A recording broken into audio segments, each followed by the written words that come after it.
Thank you.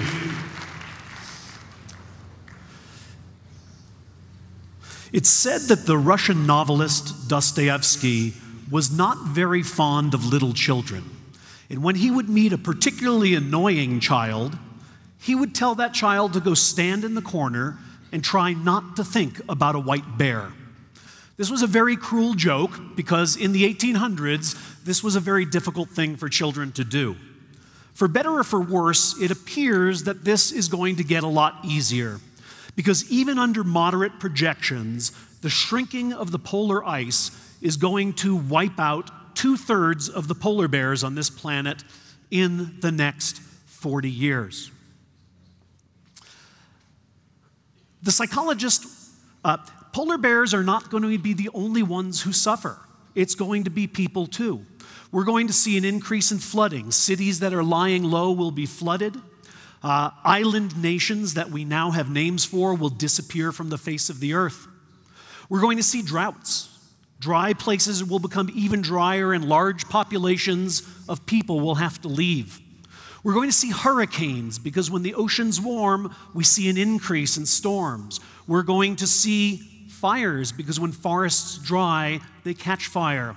We're going to see a decrease in agricultural production in the third world that's going to bring all sorts of new famines. We're going to see new diseases as insects move from the north to the south and bring malaria and dengue fever. In other words, this is not going to be good. Now, the psychologist William James, can I go back one slide, please? Well, I guess not. Go forward one slide. Let's see Al Gore. The psychologist William James said, "A new idea is first condemned as ridiculous and then dismissed as trivial until finally it becomes what everybody knows." This is exactly what's happened in our public conversation about global warming. At first we were told, no, the earth is not getting warmer. And then we were told, well, yes, it's getting warmer, but it's not because of anything people are doing. And then we heard that, well, yes, the earth is getting warmer because of things people are doing, but the consequences will not be disastrous. And now we know the earth is warming, it's because of us, and it's going to be big trouble. That's what everybody knows, and the question is, why? Not why is the earth warming? We know why the earth is warming. The question is, why, if we all know it, don't we do anything about it? Now, when the nice people at Starbucks invited me to write something that they would then print on the side of their cups, I knew that I had an opportunity to say about 50 words to several million Americans who'd not yet had their coffee and therefore were highly suggestible. And so I thought for a long time about what I wanted to say, and the words I chose were these. The human brain is the only object in the known universe that can predict its own future and tell its own fortune. The fact that we can make disastrous decisions, even as we foresee their consequences, is the great unsolved mystery of human behavior. When you hold your fate in your hands, why would you ever make a fist? Why, indeed?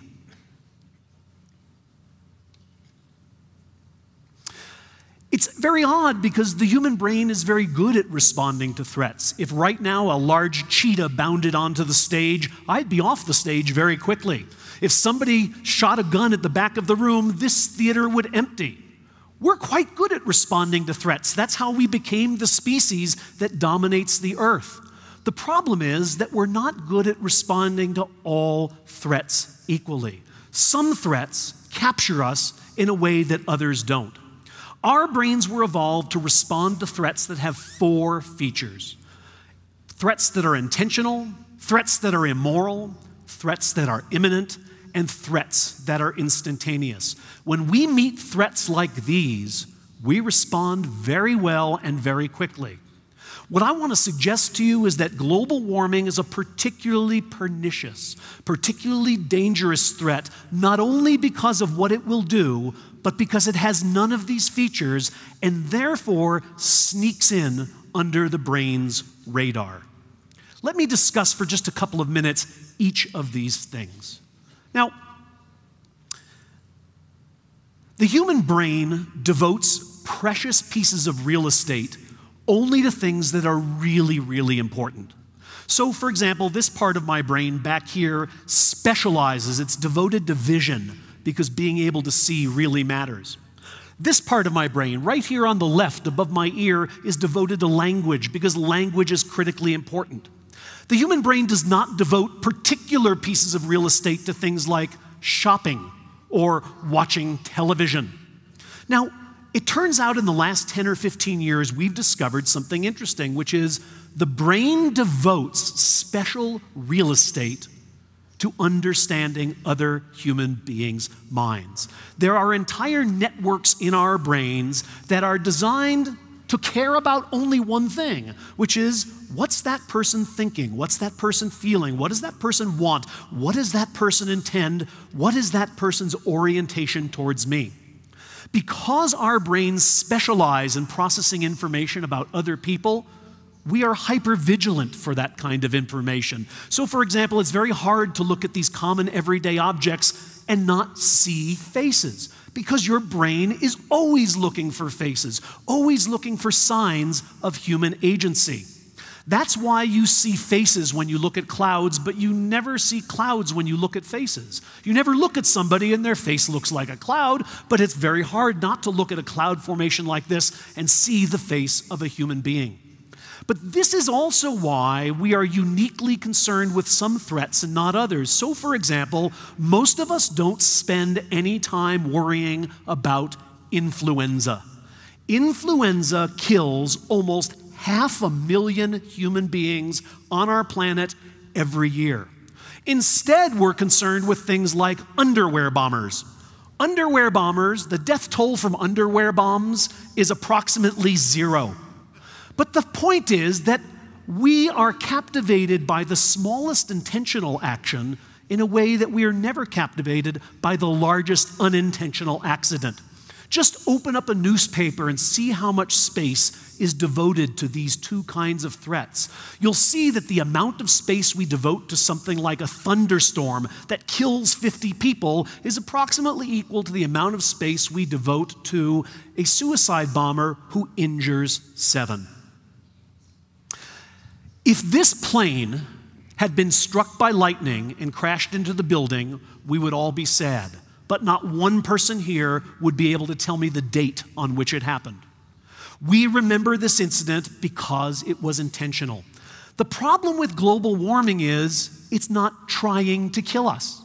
If global warming were the result of some kind of plot launched by an evil man with a mustache, we would right now be having a war on warming and devoting huge amounts of monetary resources to it.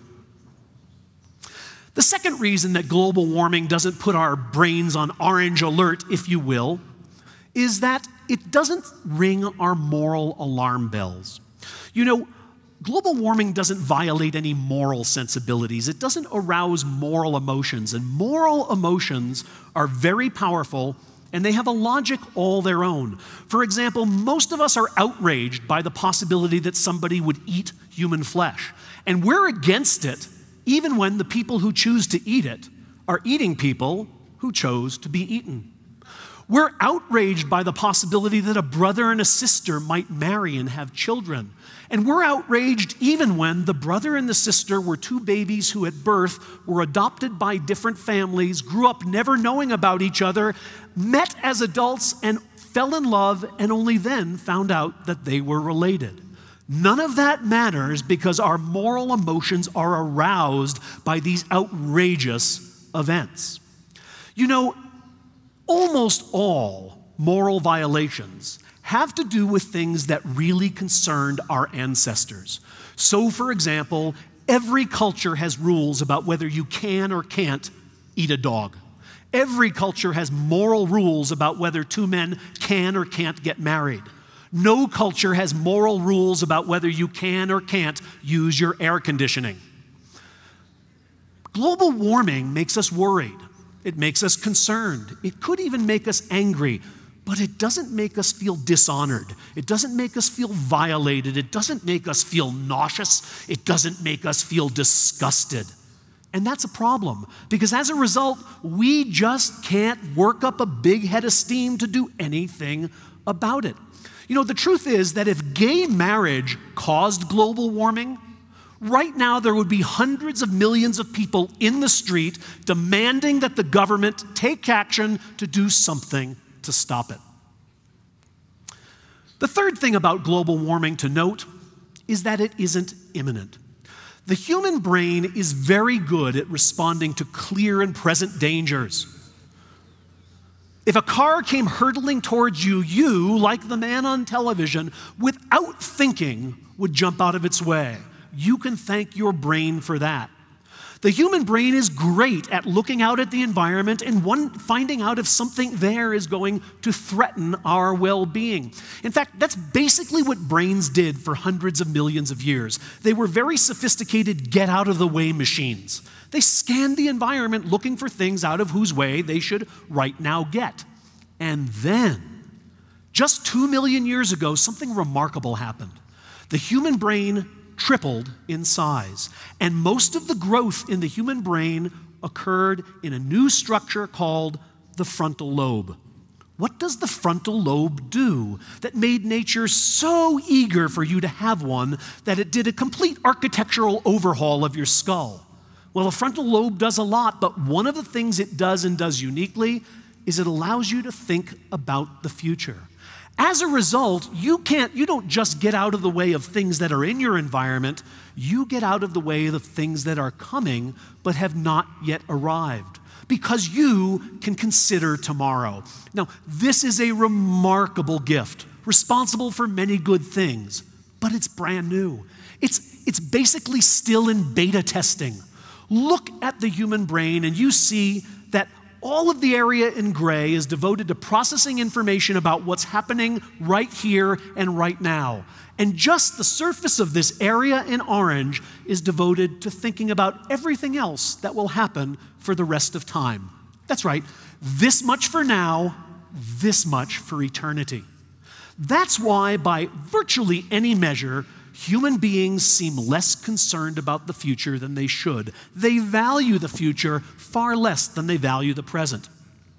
Ask almost anybody if they would rather have $100 today or $200 in a month, and they'll say, "I'd like the money right now, please." Now, is that because waiting a month is so painful? No, because if you ask them instead, would you rather have $100 in 12 months or $200 in 13 months, they all quickly say, "Oh, I would rather wait 13 months for the $200, please." People are very patient when they're thinking about the future, but not very patient when they're thinking about the present. Why is that? Because if you look at a calendar, time is arranged in a very logical way. There is today, there is tomorrow, there is the day after. There are an infinite number of evenly sized units. But that's not how psychological time works. Psychologically, there are only two periods of time: now and later. And what's happening now is real, and what's going to happen later is not. You know, if the polar bears were going to be extinct by, say, Friday, you'd all be hanging out with them instead of hanging out with me. The fourth thing about global warming to note is that it doesn't happen instantly. The human brain is extremely sensitive to changes. So it's exquisitely sensitive to changes in size, to changes in light, to changes in temperature, to changes in sound. But the brain cares less about the size of a change than about the rate of a change. That's why you think you're looking at a photograph, but you're actually watching a movie. You're watching a movie in which something very important is changing, but because it's changing slowly, your brain won't let you see it. Maybe one or two of you noticed what happened in the bottom right-hand corner of this screen, but that furrow wasn't there. Let me rewind the movie for you, and let me play it again. Now, if you concentrate, look very carefully, look for this slow change, you might be able to see it. But the point is, without me pointing it out, it would have occurred right in front of your eyes, and you never would have noticed. Now, handsome young men, beware. This kind of change happens over a long period of time, one hair at a time. There is not a day when you wake up and say, "Oh my God, I went bald last night."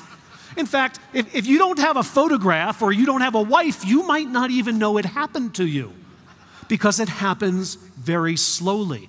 If it had happened quickly, you'd very quickly wake up and run off to the doctor or the hair club for men. This is exactly the same thing that happens in our environment.